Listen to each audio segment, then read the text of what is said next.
every single touch and tingle I adore. Every kiss from you to me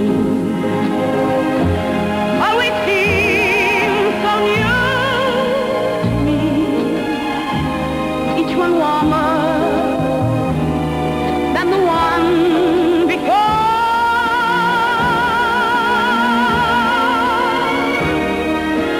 As I love you more and more and more.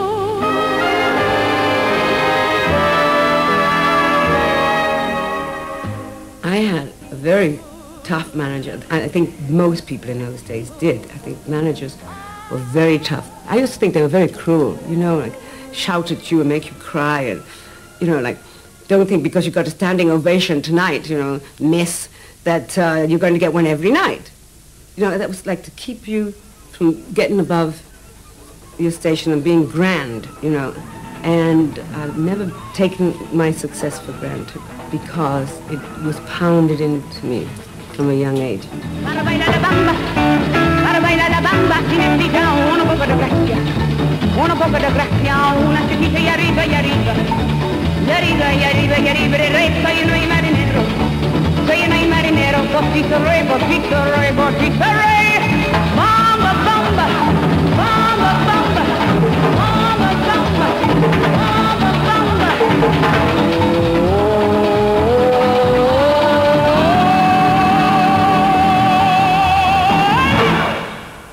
So one day my manager said, they want you to play Glasgow. He didn't tell me about the famous Moss Empire in Glasgow, which was, they sent everybody up there. It was a testing ground, you know. And I went on, and I was singing this fast number, you know. What a day this has been, what a rare mood. And now I know why everybody chooses a fast number. I didn't know, but it's a tradition. But I didn't know why it was a tradition. And then I found out from that night, because I couldn't hear anybody. You see, the band was so loud, I was singing so loud, and it was a fast number, and I didn't hear anything. So I thought, oh, I got away with it. You see. And then the next number was I've got you under my skin. And then they started. They let me have it. Yes, take it over, whatever you know. Oh, and this went on throughout the song, and I kept going. And then I finished that song, and before I went to the third, I stopped. I said in a broad Welsh accent, you know, now listen here. I've come here tonight to entertain you, and if you don't want to listen, I'll go home. But first, give me a chance. Silence. I didn't know what to say. Oh, God, what have I done? Silence. And I peeked out because it was very dark, you know, and they were still there. So I went into the act. And those days it was 6, 7 numbers, you know. And at the end, there was a round of applause, and it was great. So it went through the grapevine that I passed the test, and I got a contract for all the Moss Empires. So I love that now as an audience, you know. I can relate to it. You can't do it all by yourself. There has to be love in the relationship going on there. The minute you walked in the joint, I could see you were, do you like that? A real big spender, good looking, so refined. So wouldn't you like to know what's going on in my mind? So let me get right to, here it comes again. I don't pop my cork for every man I see. Hey, big spender, spend a little time with me. Well, the sort of songs she sings really, you know, how can I say, defines what gown she can wear. She can't wear fluffy dresses because she's not that sort of person. So they're sexy and very heavy. Very heavy. She can hardly move, but I think she's unbelievable the way she moves. But it's really like making for a gymnast. Doug just doesn't make gowns. I mean, they're like buildings. I mean, he's he's an architect.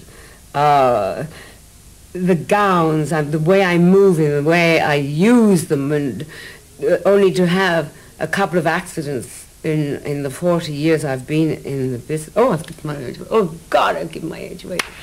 And I was telling you I was 29 the other day. I lied. I probably know her figure inside and out better than what she does, so I know all the best bits to show. Which is practically everything. I think we'll do knees next year. Some very sexy gowns, I must say, that I've gone through. One particular, Doug had made holes in strategic positions. He placed all these holes, one just around my navel, you know. So I felt like putting a diamond or a ruby or something there, you know. But it was sexy, you know, sort of without being kind of over the top, you know. And I was playing the Plaza in New York, Plaza Hotel, the Empire Room, and I was introducing this song called I Capricorn, and then I happened to say, I am a Capricorn, you know, and then a voice said something I didn't hear, and I said, excuse me, and I am a Capricorn, and I appeared, and it was Ava Gardner, and looking gorgeous, and so, fellow Capricorn, but I couldn't get to her because she wasn't ringside. So what I did, I hitched up the gown and crossed the tables, you know. And as I passed each man who might have been tempted, you know, to touch one of the holes in my gown, which was bare flesh, no touching, watch it. You know, as I was getting to her, and then I got to Ava Gardner and I said, congratulations. The reason you don't get bored watching her shows is because every show is different. Every single show is different. She puts a bit of clowning in. I've always found her very, as I call, Chaplin-esque. I think she has a very, very clever way of showing her sense of humour on stage with various gestures and movements of her mouth when she's saying something. She's never afraid to take the mickey out of herself, ever. To think we could down.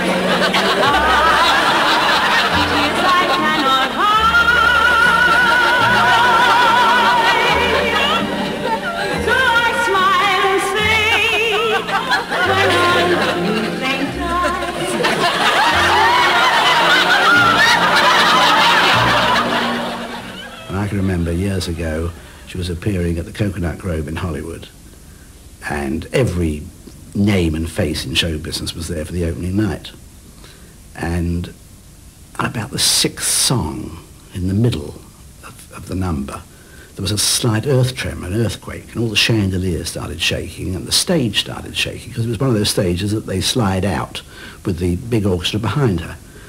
And as soon as the show was finished, I went backstage to her dressing room, and as I walked in, the first thing she said to me was, get hold of that man that moved my stage. I want him fired immediately. And the hands were going around like mad butterflies. And I said, but it wasn't anybody moving, it was an earthquake. And of course she just went hysterical and laughed her head off. And if my son